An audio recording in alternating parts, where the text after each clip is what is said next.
दोस्तों आज की इस वीडियो में मेरे पास है एक लोकल सीलिंग फैन जो कि 12 mm की इसकी मोटाई है और 12 ही 12 कॉइल इसमें होती हैं। तो देखिए ये अजंता के नाम से मेरे पास एक लोकल सीलिंग फैन है। आज इसको रिवाइंड करेंगे 50 वाट में और बिजली के बिल की इसमें बहुत ज़्यादा कमी होने वाली है, यानी बहुत ही ज़्यादा कम बिजली का बिल इसके रिवाइंड करने के बाद आने वाला है। तो दोस्तों आज की इस वीडियो में हम 50 वाट में इस सीलिंग फैन को किस तरह से रिवाइंड करते हैं और बिजली का बिल बचाते हैं, ये इस वीडियो में खास जानकारी देने वाला हूं। तो यहाँ देखिए ये इसका स्टार्टर हो जाता है और इसका जो नीचे वाला सर्किट है, यानी जो स्टार्टिंग वाली कॉइल है वो ख़राब हो चुकी है, यानी जल चुकी हैं और हीट हो चुकी हैं, जिसकी वजह से अब इसको रिवाइंड किया जाएगा, यानी अब ये रिपेयर करने काबिल बिल्कुल भी नहीं है। बेहतर यह है कि इसको रिवाइंड कर लेने में ही समझदारी है। तो चलिए इसके कटिंग करेंगे और कटिंग करने के बाद इसकी दो ऊपर और नीचे की कॉइल गिन लेंगे और उससे हमें पता चल जाएगा कि इसमें इसकी जो ओरिजिनल वाइंडिंग डाटा है वो कौन सी है।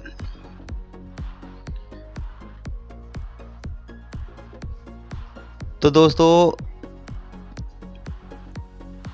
ये 12-12 कॉइल का सीलिंग फैन है, यानी 12 ही कॉइल इसमें नीचे हैं और 12 ही कॉइल इसमें ऊपर डाली गई हैं, जो कि रनिंग और स्टार्टिंग दोनों की अलग अलग कॉइल है। तो यहाँ इस फैन को हम 50 वाट में रिवाइंड करेंगे और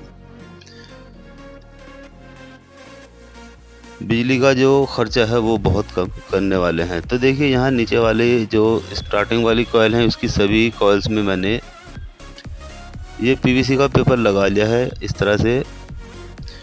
और यहाँ देखिए इसकी जो ये मोटाई है ये भी देख लेते हैं। ये 12 mm इसकी मोटाई स्टैंपिंग की मोटाई हो जाती है। तो यानी ये 12 ही कॉइल इसमें ऊपर है और 12 ही कॉइल नीचे हैं और 12 ही mm की इसकी मोटाई है, यानी जो इसका साइज़ है स्टार्टर का वो 12 mm है। तो चलिए अब इसको मशीन पर ले चलते हैं और यहाँ पर इसको रिवाइंड करते हैं। तो देखिए एक कॉइल मैंने इसकी कम्प्लीटली रिवाइंड कर ली है। अब यहाँ पर इसको देख लेते हैं कि इसमें कितनी टन आई है। तो यहाँ देखिए 400 टन इसमें डाली गई हैं और 36 नंबर कॉपर वायर इसमें यूज़ किया गया है। तो देखिए जितनी भी कॉइल इसकी सारी बची हुई हैं इसके अंदर 400 टन डालकर इसको कंप्लीट रिवाइंड कर लेते हैं। तो चलिए मैं इसको पूरा कंप्लीट कर लेता हूं और उसके बाद इसे मशीन से नीचे की ओर उतार लेता हूं। तो देखिए ये इसकी 12 कॉइल नीचे वाली यानी स्टार्टिंग वाली जितनी भी कॉइल थी 12 की 12 वो सब कंप्लीट इंस्टॉल हो चुकी है और यहाँ पर देखिए फिनिशिंग भी अच्छी इसकी आ चुकी है। अब चलिए यहाँ पर इसकी जो दोनों साइड में है यहाँ पर भी पेपर लगा लेंगे। तो देखिए कुछ इस तरह से पेपर को फोल्ड करना होता है यू टाइप में, जैसे ये बना हुआ है।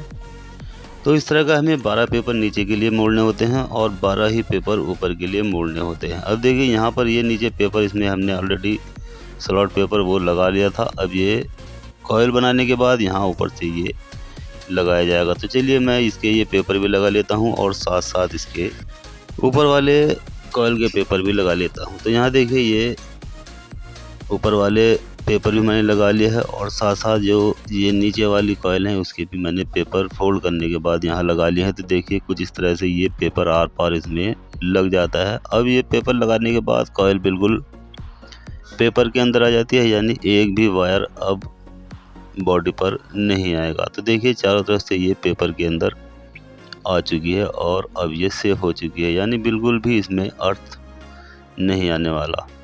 तो चलिए ये यहाँ देखिए ये वाले रनिंग वाले पेपर भी मैंने कटिंग कर लेने के बाद स्लॉट के अंदर लगा लिए हैं। अब इसको भी मशीन पर ले चलते हैं और इसमें भी कॉइल भर लेते हैं। तो चलिए इसे मशीन पर ले चलते हैं और इसको भी रिवाइंड करना शुरू कर देते हैं। अब देखिए यहाँ पर कॉइल में मैंने इसकी लगभग 3 कॉइल रिवाइंड कर ली हैं और यहाँ देखने पर पता चलता है कि इसमें 420 टन हर कॉइल में डाली गई है। तो चलिए जितनी बाकी कॉइल्स हैं उनके अंदर भी मैं 420 टर्न डाल लेता हूं और यहां पर भी 36 ही नंबर कॉपर वायर इसमें यूज़ किया गया है। तो देखिए ये ऊपर वाली रनिंग वाली कॉइल भी इसकी कंप्लीट हो चुकी हैं और 12 की 12 कॉइल ये भी इसके अंदर डाली जा चुकी हैं। तो चलिए जिस तरह से हमने नीचे वाली कॉइल में पेपर को फोल्ड करने के बाद सभी कॉइल में ऊपर से लगाया था, ठीक इसी तरह से इस वाली कॉइल में भी ऊपर से पेपर इसके अंदर लगा लेते हैं। और यहाँ पर ये देखिए ये इसकी 4 लूपें निकल कर आ चुकी हैं। 2 नीचे वाले सर्किट की यानी स्टार्टिंग वाले सर्किट की लूपें हैं और 2 ऊपर वाले सर्किट की यानी रनिंग वाले सर्किट की लूपें हैं। तो चलिए साथ साथ मैं इसमें पेपर भी लगा लेता हूँ और इसी के साथ साथ इसकी जो लीडें हैं वो भी बाहर की ओर निकाल लेता हूँ। तो यहाँ देखिए इसकी ये वाले पेपर भी मैं लगा चुका हूँ, ये वाले, और साथ साथ ही इसकी जो ये लूपें हैं इनको भी मैंने वायर से कनेक्ट कर लिया है और 4 वायर इसकी यहाँ पर बाहर निकाल ली हैं। 2 रेड कलर की हो जाती है और 2 येलो कलर की। आपके पास किसी भी कलर का वायर हो सकता है, ये ज़रूरी नहीं कि रेड और येलो ही हो। तो देखिए रेड वाले कलर की वायर रनिंग की है और येलो स्टार्टिंग की। तो चलिए अब यहाँ पर इसमें बारी आ जाती है इसको बॉडी के अंदर फिट कर लेने की। तो यहाँ इसके बेरिंग भी बिल्कुल ठीक ठाक है और फ्री है। तो यहाँ इसमें आप चाहें तो बिना ग्रीस भरे भी इसको बॉडी के अंदर फिट कर ले सकते हैं। तो देखिए यहाँ पर मैंने इसको ऊपर वाली बॉडी के अंदर फिट कर लिया है। अब बच जाती है नीचे वाली बॉडी, उसमें भी कर लूँगा। तो यहाँ देखिए इसका जो ये सेंटर है ये देखना बहुत ज़रूरी है। अगर ये नीचे ऊपर होता है रिंग और स्टेटर का सेंटर एक सीध में होना चाहिए। अगर ऊपर नीचे हो जाता है तो वहाँ पर मोटर गर्म चल सकती है। तो चलिए अब यहाँ पर इसकी नीचे वाली बॉडी को भी रख लेते हैं और उसको भी अच्छे से रखने के बाद इसके जो 3 बोल्ट हैं उनको फिर उसके बाद अच्छे से टाइट कर लिया जाएगा। तो देखिए इसके जो 3 बोल्ट हैं वो आमने सामने नीचे ऊपर रख लिए जाते हैं और उसके बाद इसको इस तरह से दबा देते हैं। अब ये देखिए 3 इसके जो बोल्ट हैं ये अच्छे से टाइट कर लीजिए। तीनों बोल्टों को धीरे धीरे टाइट कीजिए। ये ज़रूरी नहीं कि एक ही बोल्ट को टाइट किया जाए, पहले 1 फिर 2 फिर 3 और फिर 1, इस तरह से बार बार थोड़ा थोड़ा करके टाइट करेंगे तो इसकी सेटिंग बहुत जल्दी से आ जाती है। अगर आप एक ही बोल्ट को टाइट कर दोगे तो इसकी सेटिंग थोड़ी देर में होगी।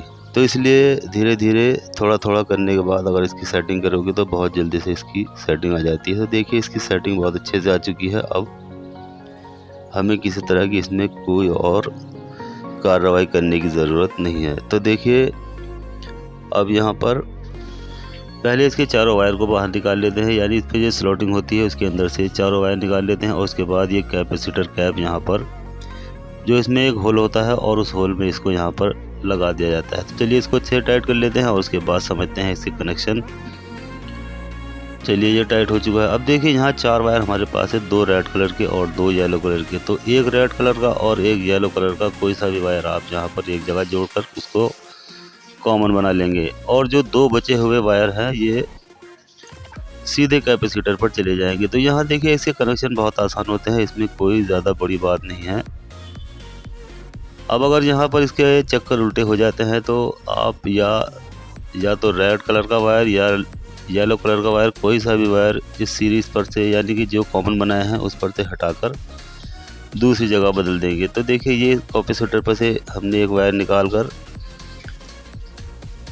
इस कॉमन पर लगा दिया है और जो कॉमन पर लगा हुआ था वो कैपेसिटर पर लगा दिया है। तो यहाँ अब इसके राउंड बिल्कुल सीधे आ जाएंगे। आप चाहे तो रेड कलर का वायर भी चेंज कर सकते हैं और चाहे तो येलो कलर का वायर भी चेंज कर सकते हैं।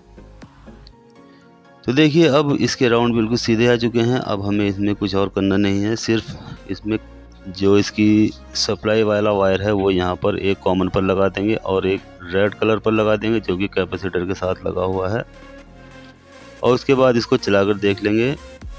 तो यहाँ देखिए अब इसका जो सप्लाई है वो उसको दे देते हैं। तो देखिए सप्लाई देने के बाद ये बहुत ही अच्छी स्पीड के साथ और हाई स्पीड के साथ घूमता हुआ दिखाई दे जाता है। तो दोस्तों इस वीडियो में लोकल सीलिंग फैन को 50 वाट में रिवाइंड करके कैसे बिजली का बिल बचाया जा सकता है ये जान लिया है। तो दोस्तों वीडियो अच्छी लगती है लाइक करें, शेयर करें और बेल आइकन दबाएं और साथ साथ चैनल को सब्सक्राइब करना बिल्कुल भी ना भूलें। तो चलिए जल्दी ही मिलते हैं अगली वीडियो में, तब तक खुदा हाफिज़।